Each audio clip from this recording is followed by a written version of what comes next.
गौतम चतुर्थ स्कंद के आज 24वें अध्याय में हम प्रवेश कर रहे हैं। 23वें अध्याय तक हमने पृथु महाराज के महान चरित्र का वर्णन सुना है। पृथु महाराज की निष्ठा, उनकी भक्ति, उनका समर्पण, उनका प्रजा के लिए उत्तरदायित्व, सब कुछ हमने देखा। अब हम प्रचनी बरही के पुत्र प्रचेताओं के उसमें जाने वाले हैं।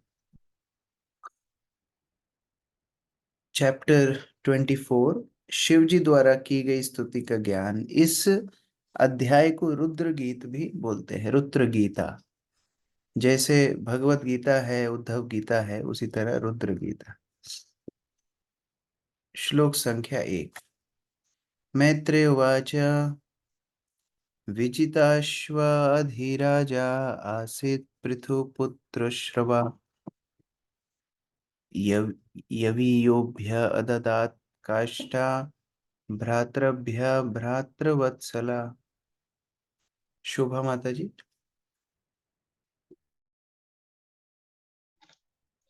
श्री मैत्री मुनि ने आगे कहा, महाराज पृथु का सबसे बड़ा पुत्र विजिताक्ष, जिसकी ख्याति अपने पिता की ही तरह थी, सम्राट बना और उसने अपने छोटे भाइयों को पृथ्वी की विभिन्न दिशाओं पर राज्य करने का अधिकार सौंप दिया, क्योंकि वह अपने भाइयों को अत्यधिक चाहता था।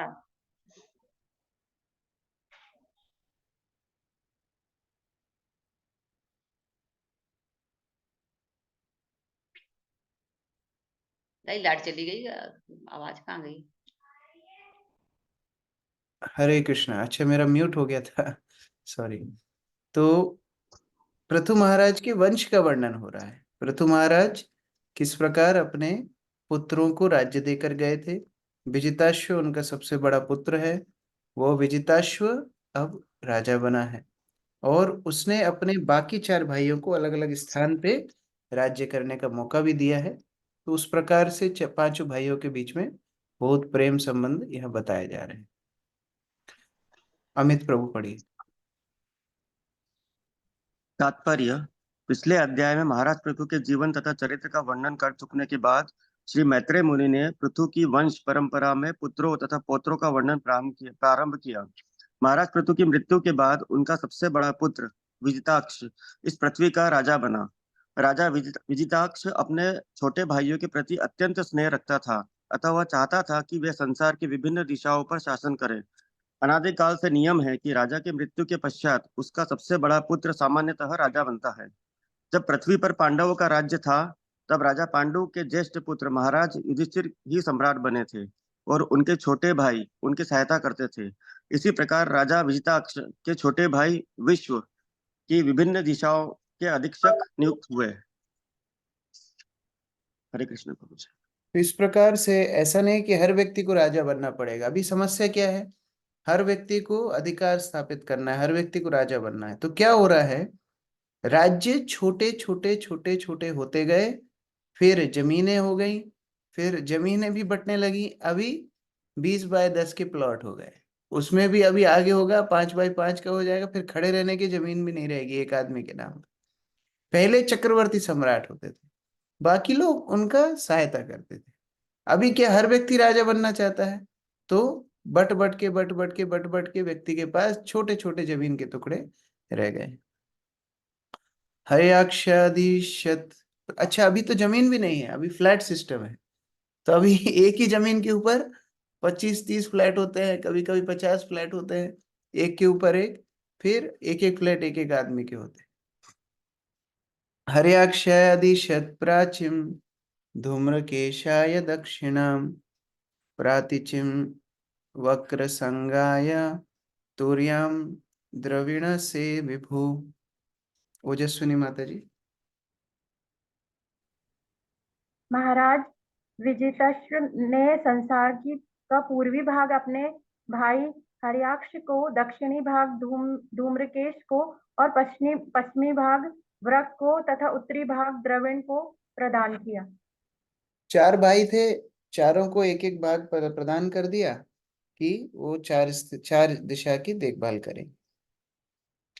अंतर्धान गतिम शक्रात लब्धा अंतर्धान संगीता आपत्यत्रयम् आधत्ता शिखंडिन शिखंडन्याम सुसम्मतम। वंदना माता जी। हरे कृष्णा। पूर्व काल में महाराज विजिताश्व ने स्वर्ग के आपके यहाँ दो दो कनेक्शन है माता जी, शायद ना वहां पर प्रॉब्लम हो रही है। प्रमोदानंद प्रभु पढ़िए। हरे कृष्ण बाबू जी। पूर्व काल में महाराज विजित जात ने स्वर्ग के राजा इंद्र को प्रसन्न करके उनसे अंतर्ध्यान की पदवी प्राप्त की थी। उनकी पत्नी का नाम शिखंडिनी तथा जिससे उन्हें 3 उत्तम पुत्र हुए। हरे कृष्ण। इस प्रकार अभी विजिताश्व जो सबसे बड़ा पुत्र है उसके चरित्र का वर्णन हो रहा है।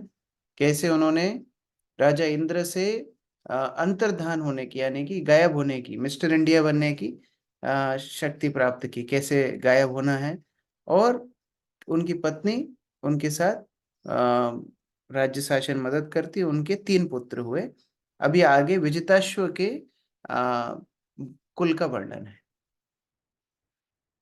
तात्पर्य मंजू माता जी। महाराज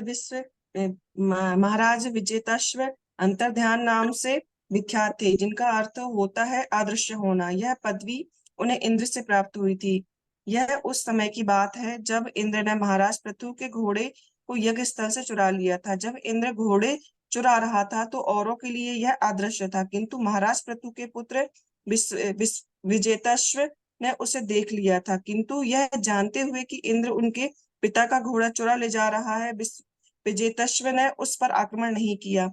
इससे पता चलता है कि महाराज विजेताश्व सही व्यक्तियों का सम्मान करते थे। यद्यपि इंद्र उनके पिता का घोड़ा चुराए ले जा रहा था, किंतु विजेताश्व को भली भांति ज्ञान था कि इंद्र कोई सामान्य चोर नहीं है। चूंकि इंद्र एक महान और शक्तिशाली देवता था और पूर्ण पुरुषोत्तम भगवान का सेवक था, अतः विजेताश्व ने जानबूझकर उसे क्षमा कर दी थी। इसलिए यद्यपि इंद्र गलत कार्य कर रहा था, इससे इंद्र विजेताश्व पर उस समय अत्यंत प्रसन्न हुआ था। देवताओं में इच्छानुसार प्रकट होने तथा छिपने की महान योग शक्ति पाई जाती है, और चूंकि इंद्र विजेताश्व पर अत्यंत प्रसन्न था, अतः उसने उसे यह योग शक्ति प्रदान कर दी। इस प्रकार विजेताश्व अंतर्धान कहलाया। तो आप लोगों को प्रश्न आ सकता है, अरे इंद्र से ही क्यों सीखा, और किसी से सीख लेते? नहीं, उनकी पहचान इंद्र से पहले से थी। जब पृथु महाराज का घोड़ा इंद्र चुरा कर ले जा रहा था बार बार, तो कैसे चुरा रहा था? साधु के वेश में आके चुरा रहा था। और पकड़ने कौन जाता था? पृथु महाराज का पुत्र, यही विजिताश्व जाता था। और जैसे ही पकड़ने जाता था, मारने तैयार होता था, वैसे इंद्र गायब हो जाता था। तो विजिताश्व को मालूम था ये इंद्र के पास ये शक्ति है गायब होने की, तो इसीलिए इंद्र के पास गए। और इनका नाम विजिताश्व कैसे पड़ा? विजित मतलब जीतना, अश्व मतलब घोड़ा। तो बार बार घोड़े को जीत करके वहां से इंद्र से वापस लाते थे, इस नाम और विजिताश्व। इसीलिए नाम रखना भी आसान है। पृथु महाराज के पुत्र का नाम विजिताश्व, और अंतर्धान होना सीखा इंद्र से। पावका पावमान च शुचि इति अगण्य पुरा वशिष्ठ शापात उत्पन्न पुनः योग गतिम गता। विनोद प्रभु। महाराज अंतर्ध्यान के 3 पुत्रों के नाम थे पावक, पवमान तथा शुचि। पूर्व काल में ये तीनों व्यक्ति अग्निदेव थे, परंतु वशिष्ठ ऋषि के शाप से वे महाराज अंतर्ध्यान के पुत्रों के रूप में उत्पन्न हुए। फलतः वे अग्निदेवों के ही समान शक्तिमान थे, और फिर से अग्निदेवों के रूप में स्थित होने के कारण उन्होंने योग शक्ति का पद प्राप्त किया। तो अग्निदेव एक पोस्ट ही है उधर में।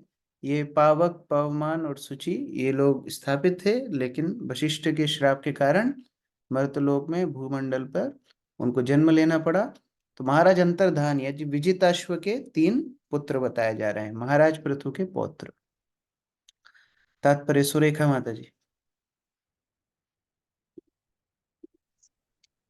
श्रीमद् भगवत गीता में कहा गया है कि जो योगाभ्यास से नीचे गिरता है वह स्वर्ग लोक में उन्नत होता है और वहां भौतिक सुख भोग कर पुण्य पृथ्वी पर आता है तथा किसी धनी कुल में या पवित्र ब्रह्मा कुल में जन्म लेता है।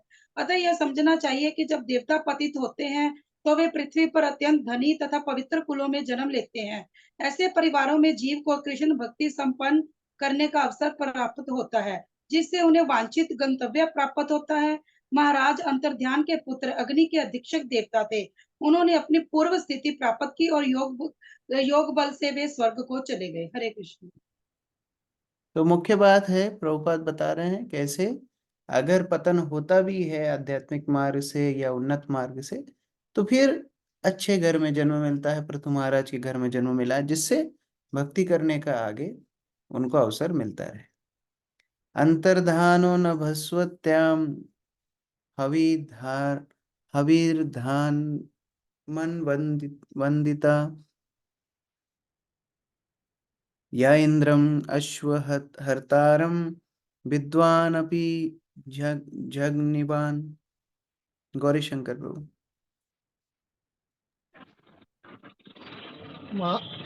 महाराज अंतर ध्यान के नमस्तुति नामक एक दूसरी पत्नी, जिसमें उन्हें हविर्धान नामक एक अन्य पुत्र की प्राप्ति हुई। क्योंकि महाराज अंतर्धान अत्यंत उदार थे, अतः उन्होंने यज्ञ से अपने पिता के घोड़े को चुराते हुए इंद्रदेव को मारा नहीं। हरे कृष्ण। तो इस प्रकार यहाँ पर बता रहे हैं कि अंतर्धान का एक और विवाह हुआ नाभस्वती से, और उनके साथ एक पुत्र हुआ। और सामान्यतः अंतर्धान तो पहले ही अपने पिता से वो शिक्षा प्राप्त किए थे कि साधु संतों को सम्मान करना चाहिए। तो इंद्र यद्यपि, पुराना इतिहास बता रहे हैं, इंद्र यद्यपि इस प्रकार चोरी करके गया है घोड़े का, फिर भी उन्होंने उसको मारा नहीं। तो उनके चरित्र का वर्णन कर रहे हैं कि साधु पुरुष यद्यपि कोई गलती करते भी देखें तो भी उनसे घृणा नहीं करना चाहिए। तात्पर्य प्रफुल्ल प्रभु। अनेक शास्त्रों तथा पुराणों से ज्ञात होता है कि स्वर्ग का राजा इंद्र चोरी करने तथा अपहरण करने में अत्यंत दक्ष था। वह मालिक की अनदेखी में किसी भी वस्तु को चुरा सकता था और बिना पहचान में आए किसी की पत्नी को हर सकता था। एक बार उसने अपनी अंतर्ध्यान कला से गौतम मुनि की पत्नी के साथ बलात्कार किया। इसी प्रकार अदृश्य होकर उसने महाराज पृथु का घोड़ा चुरा लिया। यद्यपि मानव समाज में ऐसे कार्य कुत्सित समझे जाते हैं, किंतु इंद्र ऐसे कार्यों से नीच अर्थात भ्रष्ट हुआ नहीं समझा गया। यद्यपि अंतर्ध्यान को पता चल गया था कि राजा इंद्र उसके पिता का घोड़ा चुराए ले जा रहा था, किंतु उसने इंद्र को मारा नहीं, क्योंकि वह जानता था कि कभी कभी अत्यंत शक्तिशाली पुरुष भी ऐसा घृणित कार्य करते हैं। अतः इसकी ज्यादा परवाह नहीं करनी चाहिए। श्रीमद् भगवत गीता 9.30 में स्पष्ट रूप से कहा गया है, अपि च एषु दुराचारो भजते मामन अन्य भाग साधु रेव स मंतव्य सम्यव्य वसितो ही सह। श्री भगवान कहते हैं कि यदि कोई भक्त कुत्सित कार्य करे तो भी उसे साधु ही समझना चाहिए, क्योंकि वह श्री भगवान की अविचल शक्ति करता है। श्री भगवान के भक्त कभी भी जानबूझकर कोई पाप कर्म नहीं करते, किंतु कभी कभी पुरानी आदतों के कारण वे कुछ घृणित कार्य कर बैठते हैं। ऐसे कार्यों को अत्यंत गंभीरता से नहीं लेना चाहिए, क्योंकि श्री भगवान के भक्त चाहे इस लोक में हो या स्वर्ग लोक में अत्यंत शक्तिशाली होते हैं। यदि किसी कारणवश वे कोई घृणित कार्य कर बैठते हैं तो इस पर ध्यान नहीं देना चाहिए, अपितु इसकी उपेक्षा कर देनी चाहिए। हम रामायण में भी पढ़ते हैं, समरथ को नहीं दोष गुसाई। जो महान लोग हैं उनसे कभी कुछ गलती होती है तो उसको उतना गंभीरता से नहीं लेना चाहिए। ये प्रतिदिन समय पर सूर्य चंद्रमा उदित हो रहे हैं, वर्षा काल वर्षा आ रही है, भूमि अन्न दे रही इत्यादि, कितना कुछ जिम्मेदारी ये देवता लोग निभाते हैं। और उन्हीं देवताओं से अगर कोई गलती हो तो उनको असम्मान नहीं करना चाहिए। हमारे लिए शिक्षा तो है, लेकिन असम्मान कभी नहीं करना चाहिए। कभी मन में ये नहीं रखना चाहिए अरे इंद्र ये तो गड़बड़ी करता रहता है। नहीं, गड़बड़ करता है, कोई कोई युग में किए हैं जो भागवत में वर्णन है, लेकिन प्रतिदिन तो अपना काम कर रहे हैं, तो इसलिए कभी उनको अनादर नहीं करना चाहिए। और यदि भक्त हो, देवताओं से उच्च स्थिति है भक्त की, और यदि भक्त अगर कोई गलती करता है तो बिल्कुल भी असम्मान नहीं करना चाहिए। ये गलती से जो कुछ अपराध होते हैं भगवान क्षमा करते हैं, तो फिर हम उन भक्तों को किसी प्रकार से घृणा करने वाले कौन होते हैं। राज्ञां वृत्तिं करादान दंड शुल्क आदि दारुणां मन्यमान दीर्घ सत्र व्याजेन विसर्जः। अक्रूर प्रभु।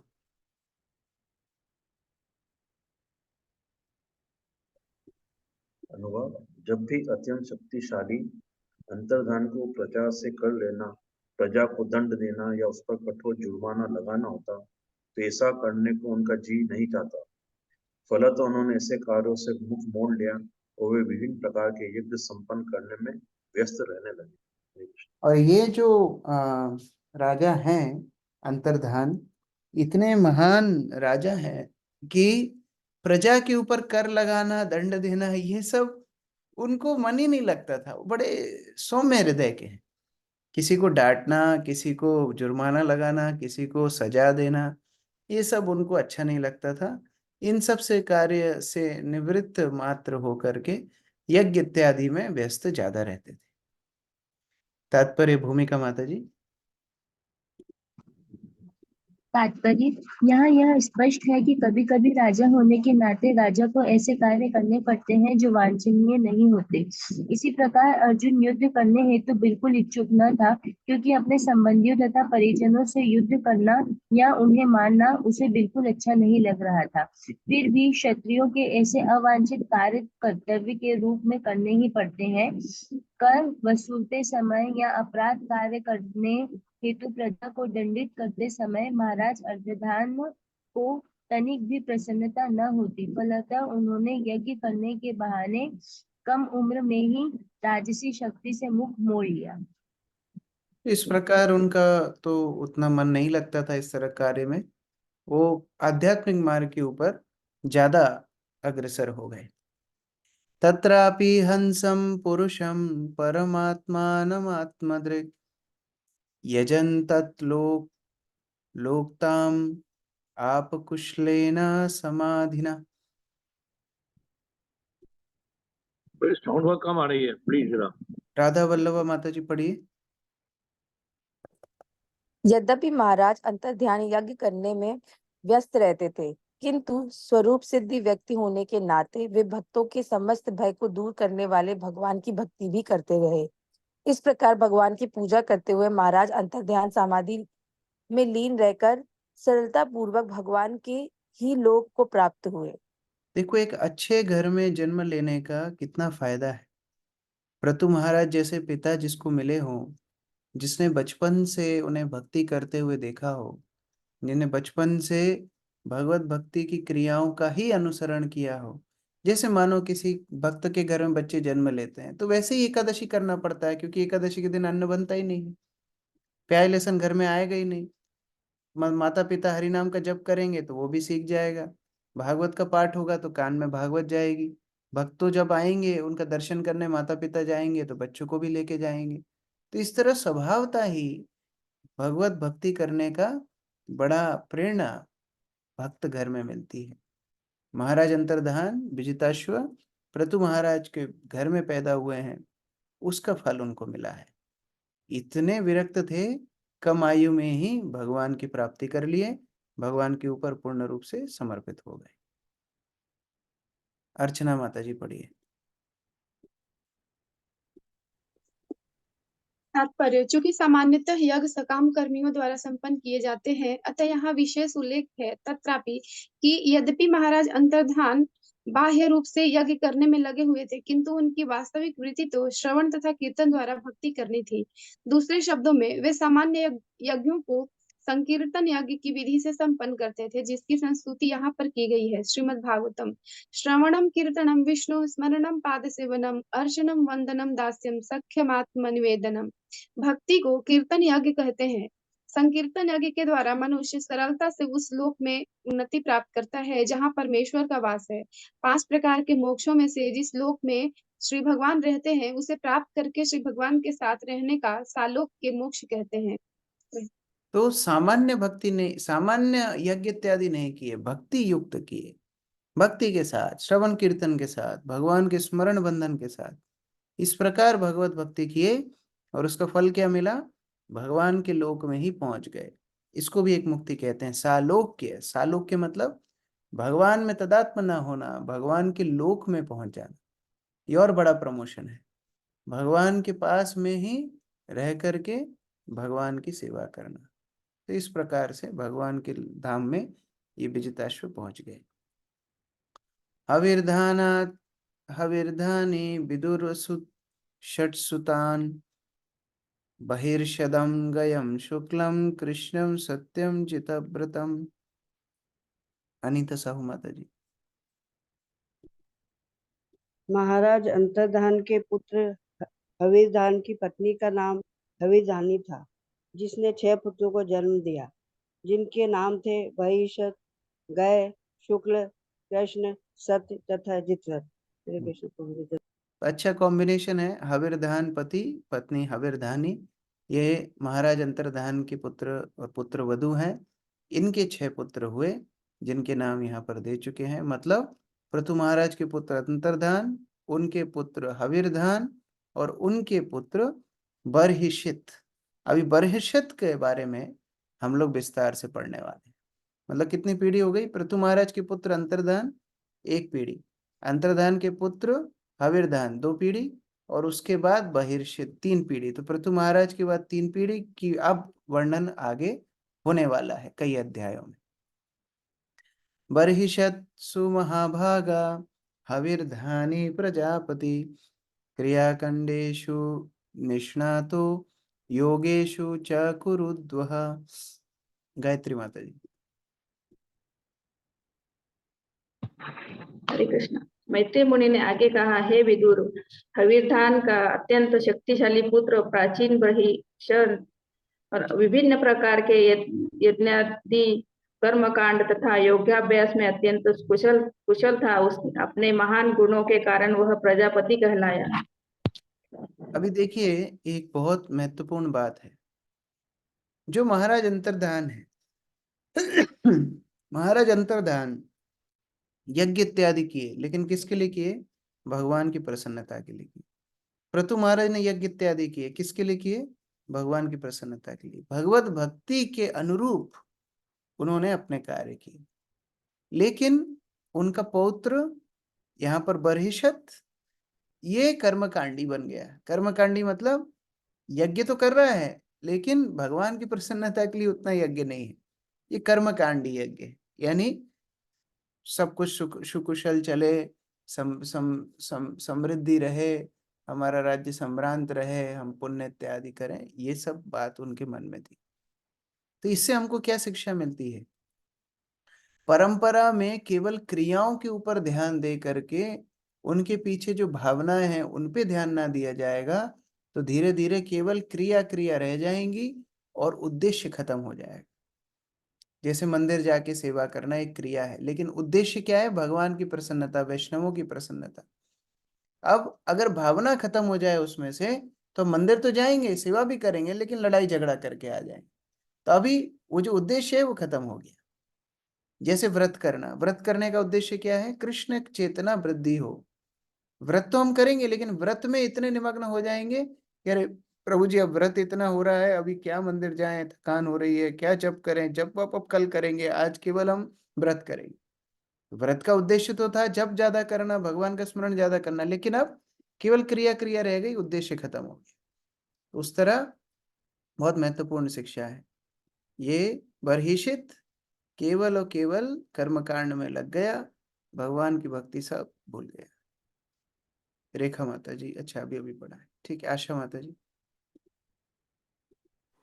सृष्टि के प्रारंभ में जीवों की संख्या अधिक न थी, अतः शक्तिशाली जीवात्माओं या देवताओं को संतान उत्पन्न करने तथा जनसंख्या बढ़ाने के लिए प्रजापति के रूप में नियुक्त किया जाता था। प्रजापति कई थे, ब्रह्मा, दक्ष तथा मनु को भी कभी कभी प्रजापति कहा जाता है।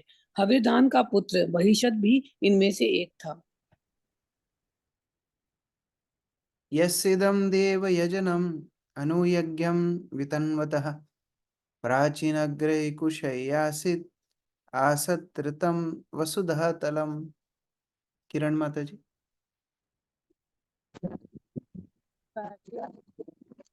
ने संसार धर्म में अनेक यज्ञ की। उन्होंने कुछ घासों को बिखेर कर उनके अग्रभागों को पूर्व की ओर रखा। हरे कृष्ण। खूब यज्ञ उन्होंने भर भर के यज्ञ किए, और यज्ञ में तो कुशा घास के आसन इत्यादि लगते हैं। ऐसा लग रहा था कि पूरी पृथ्वी पे ही कुशा आसन बिछा दिए, इतने यज्ञ बर्हिषित करने लगे। तात्पर्य यामिनी माता जी। अब जब यज्ञ का वर्णन आया है तो प्रभुपाद किसके बारे में बोलेंगे? संकीर्तन यज्ञ के बारे में बोलेंगे। ये तो पेटेंट है ही। पढ़िए। करिए। जैसा कि पिछले श्लोकों में कहा गया है, महाराज प्राचीन बर्हिषित यज्ञों के कर्म कांड में गहन भाव से लीन रहते थे। क्रिया कांडेषु निष्णातः। इसका अर्थ यह हुआ कि जो ही एक स्थान पर यज्ञ समाप्त होता था, तो उसी के निकट दूसरे स्थान पर वे दूसरे यज्ञ प्रारंभ कर देते थे। आज के समय में भी सारे संसार में संकीर्तन यज्ञ संपन्न किए जाने की ऐसी आवश्यकता है। कृष्ण भावनामृत आंदोलन ने विभिन्न स्थानों पर संकीर्तन यज्ञ संपन्न करना प्रारंभ कर दिया है, और यह देखा गया है कि जहाँ भी संकीर्तन यज्ञ किया जाता है, वहाँ हजारों लोग एकत्र होते हैं और उनमें भाग लेते हैं। इस प्रकार से प्राप्त अदृश्य कल्याण को सारे संसार भर में चालू करना चाहिए।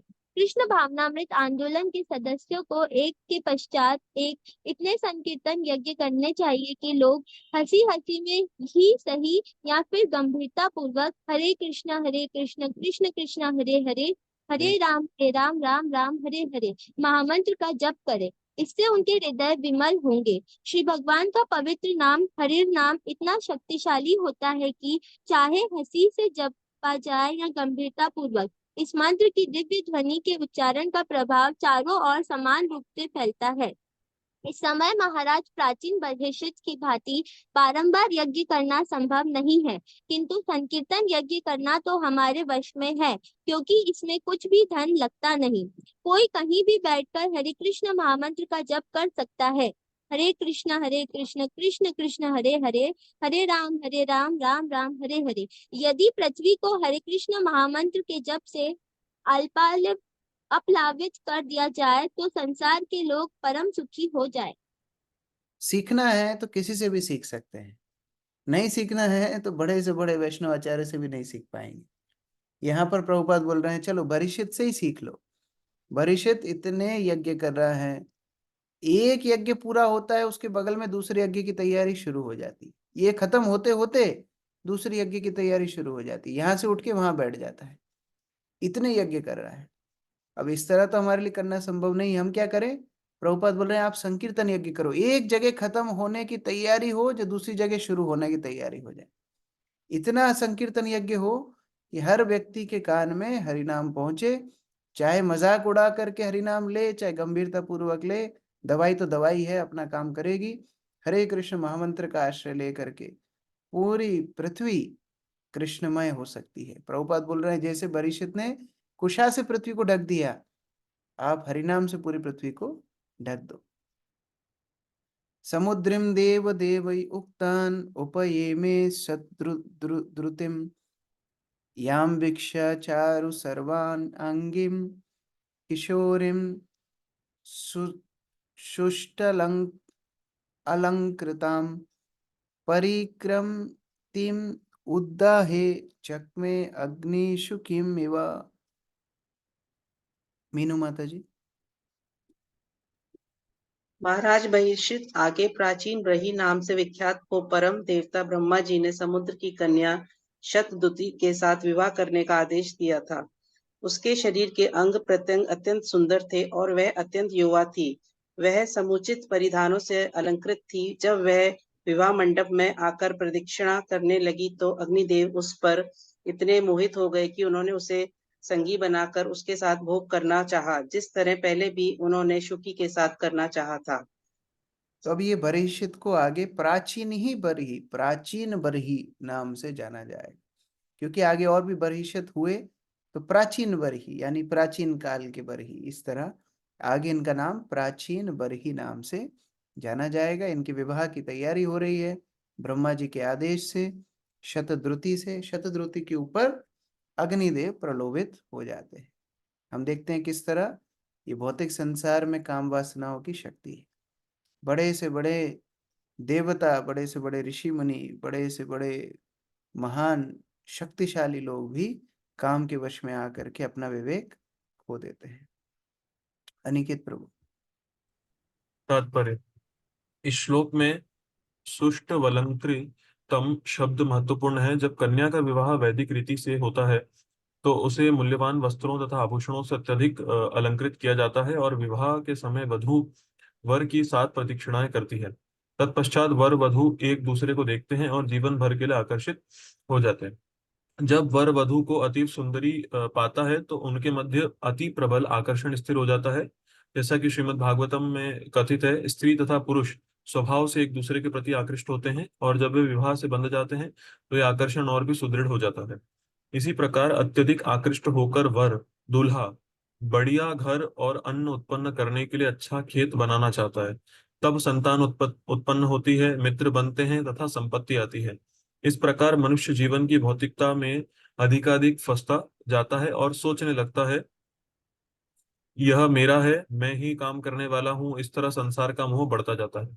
शुकिम इव शब्द भी महत्वपूर्ण है क्योंकि जब शतद्रुति प्राचीन बरही की प्रदक्षिणा कर रही थी, अग्निदेव उसकी सुंदरता पर उसी तरह मोहित हो गए जिस प्रकार वे पहले सप्तऋषि की पत्नी शुकी पर मोहित हो चुके थे। जब बहुत काल पूर्व सप्तऋषि सभा में अग्निदेव उपस्थित थे तो वे शुकी पर जब वह प्रदक्षिणा कर रही थी इसी प्रकार मोहित हुए थे। तब अग्नि की पत्नी स्वाहा ने शुकी का रूप धारण कर अग्नि के साथ संभोग किया था। न केवल अग्नि अपितु स्वर्ग के राजा इंद्र तथा कभी कभी ब्रह्मा तथा शिव जैसे बड़े बड़े देवता भी काम मोहित होते रहे हैं। जीवात्माओं में काम भावना इतनी प्रबल होती है कि सारा भौतिक संसार विषय आकर्षण के द्वारा ही संचालित हो रहा है और काम वासना के कारण ही मनुष्य भौतिक संसार में रहने तथा विभिन्न प्रकार के शरीर धारण करने के लिए बाध्य होता है। अगले श्लोक में विषय जीवन के प्रति आकर्षण का चित्रण हुआ है। हरे कृष्ण। इस प्रकार हम देखते हैं स्त्री शब्द का अर्थ है जो विस्तार करे। स्त्री मतलब ही है जो विस्तार करे। किसका विस्तार? परिवार का विस्तार, सामान का विस्तार, हाँ, और आसक्तियों का विस्तार। तो इस तरह भौतिक संसार चलाने के लिए पति पत्नी के बीच में उस तरह आसक्ति होना भी चाहिए। तो यहाँ आसक्ति के कारण परिवार चलाते हैं व्यक्ति, लेकिन उद्देश्य अगर कृष्णमय हो तो वही आसक्ति मदद भी कर सकती है कृष्ण भक्ति में आगे बढ़ने के लिए। लेकिन अगर कृष्णमय जीवन ना हो तो वह आसक्ति बंधन का कारण बनती है। यहाँ पर प्रभुपाद स्पष्ट रूप से बता रहे हैं। दूसरी शिक्षा इस श्लोक से यह है कि कैसे महान महान लोग भी कामुक इच्छा के कारण प्रलोभित हो जाते हैं। तो हमें बहुत सतर्क रहना चाहिए। ऐसी स्थिति में कृष्ण नाम का स्मरण हो, कृष्ण नाम का चिंतन हो, कृष्ण नाम का जप हो, तो काम वासनाओं से व्यक्ति धीरे धीरे मुक्त हो सकता है। अगर ऐसी कुछ इच्छाएं मन में आती हैं, माया बहुत शक्तिशाली रूप से प्रभावित करती है, तुरंत भगवान का नाम उच्चारण करके लेना चाहिए। मन में नहीं, उच्चारण करके हरे कृष्ण कृष्ण कृष्ण हरे हरे, हरे राम राम राम हरे हरे। और तब तक लेते रहना चाहिए जब तक ये विचार मन से ना चले जाए। ये हरिनाम में इतनी शक्ति है, कोई भी अभद्र वस्तु हरिनाम के सामने नहीं टिक सकती। विभुदसुर गंधर्व मुनि सिद्ध नरा उरुगा विजिता सूर्यया दिक्षु क्वन्यन्तया एव नु पुरै। हरिप्रिया माता जी। जब शुभ कृति का इस तरह विवाह हो रहा था तो असुर, गंधर्व लोक के वासी, बड़े बड़े साधु एवं सिद्ध लोग, पृथ्वी लोक तथा नाग लोक के वासी सभी परम विद्वान होते हुए भी कुछ दिन नुपुरों की झनकार से मोहित हो रहे थे। केवल अग्निदेवी नहीं, बाकी बहुत सारे उच्च लोकों के निवासी भी ये वधू से आकृष्ट हो रहे थे। इतनी सुंदर उनकी उनकी इतनी सुंदरता थी। बसंत प्रभु। तात्पर्य, सामान्य रूप से कम आयु में विवाह हो जाने पर एक संतान को जन्म देने के पश्चात स्त्री अधिक सुंदर हो जाती। संतान को जन्म देना नारी का प्राकृतिक कार्य है। इस प्रकार एक के बाद एक संतान उत्पन्न करके वह अधिकाधिक सुंदर होती जाती। किंतु शतद्रुति इतनी सुंदर थी कि उसने अपने विवाहोत्सव में ही सारे संसार को मोह लिया। दरअसल उसने अपने नुपुरों की झनकार से ही बड़े बड़े विद्वानों तथा महान देवताओं को आकृष्ट कर लिया। इससे सूचित होता है कि सभी देवता उसका सौंदर्य देखना चाहते थे, किंतु वस्त्र आभूषणों से ढकी होने के कारण वे उसे ठीक से देख नहीं पा रहे थे, क्योंकि वे उसके पांव ही देख रहे थे। अतः नुपुरों की झनकार सुनकर ही वे मोहित हो रहे थे, उन्हें उसका पूरा सौंदर्य देखने की आवश्यकता न थी। कभी कभी मनुष्य स्त्रियों की चूड़ियों की खनक, नुपुरों की झनकार अथवा साड़ी देखकर ही काम मोहित हो उठता है। इस प्रकार यह निष्कर्ष निकला कि स्त्री माया का पूर्ण रूप है। यद्यपि विश्वामित्र मुनि आंखें बंद किए योगाभ्यास में लीन थे, किंतु जब उन्होंने मेनका की चूड़ियों की खनक सुनी तो उनका दिव्य ध्यान टूट गया। इस प्रकार विश्वामित्र मेनका के चंगुल में आ गए और उससे एक संतान उत्पन्न हुई, जो शकुंतला नाम से जगत प्रसिद्ध हुई। निष्कर्ष यह है कि कोई भी अपने को नारी आकर्षण से नहीं बचा सकता, भले ही वह महान देवता अथवा उच्च लोक का वासी क्यों ना हो। केवल भगवत भक्त जो श्री कृष्ण पर आसक्त है, स्त्री के आकर्षण से बच पाता है।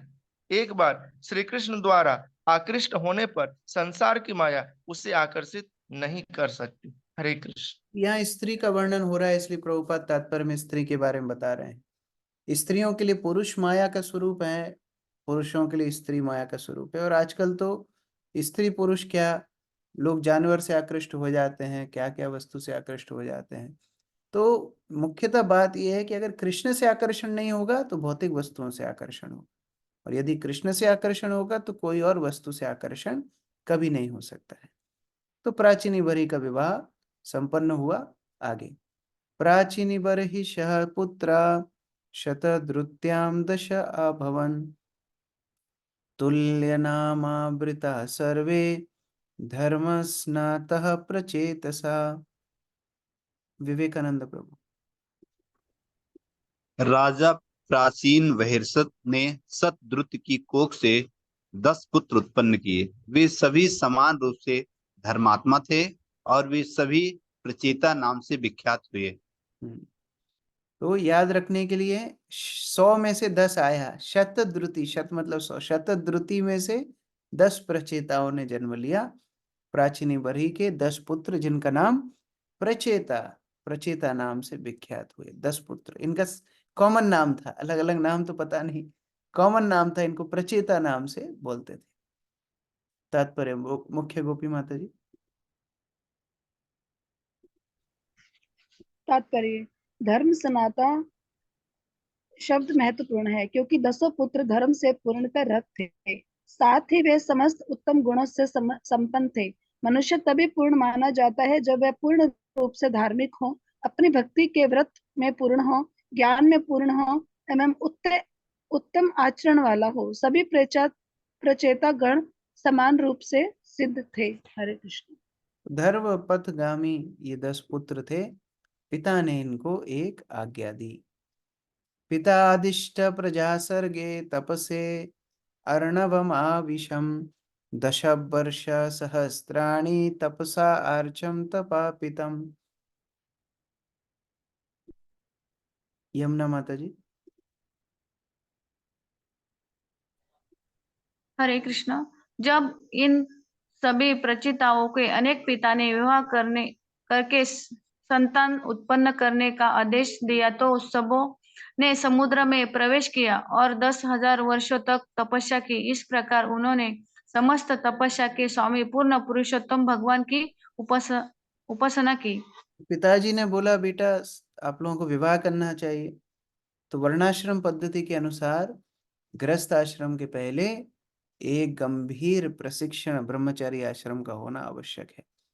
जो अच्छा ब्रह्मचारी है वही आगे जाके अच्छा गृहस्थ भी बन सकता है। जो पूरा जीवन ब्रह्मचारी रहना चाहते हैं उनकी तो बात अलग है, लेकिन जो गृहस्थ आश्रम में प्रवेश करना चाहते हैं उनके लिए भी ब्रह्मचारी जीवन का प्रशिक्षण बहुत आवश्यक है। तो ये प्रचेता 10,000 वर्षों के लिए समुद्र के अंदर चले गए और समुद्र के अंदर इन्होंने 10,000 वर्ष तपस्या की, भगवान की, पूर्ण पुरुषोत्तम भगवान की उपासना की। तात्पर्य आयुष प्रभु। तात्पर्य। कभी कभी ऋषि तथा साधुगण संसार के शोरगुल से दूर एकांतवास करने हेतु हिमालय पर्वत में चले जाते हैं, किंतु ऐसा लगता है कि एकांतवास में तपस्या करने हेतु प्राचीन भविष्य के सभी पुत्रों ने समुद्र की गहराई के भीतर प्रवेश किया, चूंकि वे 10,000 वर्षों तक तपस्या करते रहे। अतः ये घटना सतयुग की है, क्योंकि तब लोग 1,00,000 वर्ष तक जीवित रहते थे। यह भी महत्वपूर्ण बात है कि तपस्या करते हुए उन्होंने तपस्या के स्वामी पूर्ण पुरुषोत्तम भगवान श्री कृष्ण की उपासना की। यदि चरम लक्ष्य की प्राप्ति के लिए कोई तपस्या करना चाहता है तो उसे पूर्ण पुरुषोत्तम भगवान की कृपा प्राप्त करनी चाहिए। यदि उसे भगवत कृपा प्राप्त हो गई तो समझिए कि उसने सारी तपस्या समाप्त करके उनमें दक्षता प्राप्त कर ली है। दूसरी ओर यदि उसे भक्ति की पूर्ण अवस्था प्राप्त नहीं हो पाती तो उसकी सारी तपस्याएं व्यर्थ है, क्योंकि परमेश्वर के बिना तपस्या करने से प्राप्त होने वाले सर्वोच्च फल को कोई प्राप्त नहीं कर सकता। जैसा कि श्रीमद् भगवद गीता में कहा गया है, भगवान श्री कृष्ण समस्त तपस्याओं तथा यज्ञों के स्वामी है, भोक्ताराम यज्ञ तपसाम सर्वलोक महेश्वरम। तो ये इस हम पहले भी पढ़ चुके हैं, तपस्या यदि कृष्ण को प्रसन्न करे तो ही तपस्या का साफल्य लेता है, और यदि कृष्ण को प्राप्त ना कर पाए तो तपस्या किस काम की है। तो प्राचीनी बरी के जो पुत्र हैं, ये प्रचेता गण तपस्या तो कर रहे हैं, भगवान की प्रसन्नता के लिए कर रहे हैं। आरती माता जी आगे पढ़ी। इस प्रकार तपस्या का वांछित फल भगवान श्री कृष्ण से ही प्राप्त हो सकता है। श्रीमद् भागवत में कहा गया है, अहो बस तश वब्जो तो गरियान यज्जिहाग्रे वर्तते नाम तुभ्यम तपे तपुस्ते पस्ते जुहु स्नुरार्या ब्रह्मनु चुरान गणंती ये ते। भले ही कोई चांडाल कुल में अर्थात मानव समाज का सबसे निचले वर्ग में क्यों न जन्मा हो, यदि वह भगवान के नाम का जप करता है तो वह धन्य है, क्योंकि यह समझा जाता है कि ऐसे जप से भक्त यह सिद्ध कर देता है कि पिछले जन्म में उसने सभी प्रकार की तपस्याएं की थी। भगवान चैतन्य की कृपा से कोई भी महामंत्र हरे कृष्ण कृष्ण कृष्ण हरे हरे, हरे राम राम राम हरे हरे का जप करता है, वह उस परम सिद्धि को प्राप्त करता है जिसे पहले के लोग समुद्र में प्रवेश करके 10,000 वर्षों तक तपस्या करके प्राप्त करते थे। यदि इस कलयुग में कोई हरे कृष्ण महामंत्र का जप करने का लाभ नहीं उठाता तो इस युग की पतित आत्माओं के लिए सबसे बड़ी छूट है। तो यह समझना चाहिए कि वह भगवान की माया से मोहग्रस्त है। हरे तो कृष्ण। तपस्या का फल क्या है? भगवान की प्रसन्नता। भगवान प्रसन्न हो जाएंगे तो तपस्या व्यक्ति छोड़ सकते हैं। उसी प्रकार से अगर भगवान कलयुग में हरिनाम से प्रसन्न होते हैं तो बस हरिनाम का आश्रय लेकर के व्यक्ति आगे बढ़ सकता है, उसको और कोई तपस्या करने की आवश्यकता नहीं है। तो बड़ा ही महत्वपूर्ण ये सत्र है। आगे हम लोग कल चर्चा करेंगे, प्रश्नोत्तर भी आगे लेंगे। हरे कृष्ण। श्रील प्रभुपाद की जय। समवेत भक्तवृंद की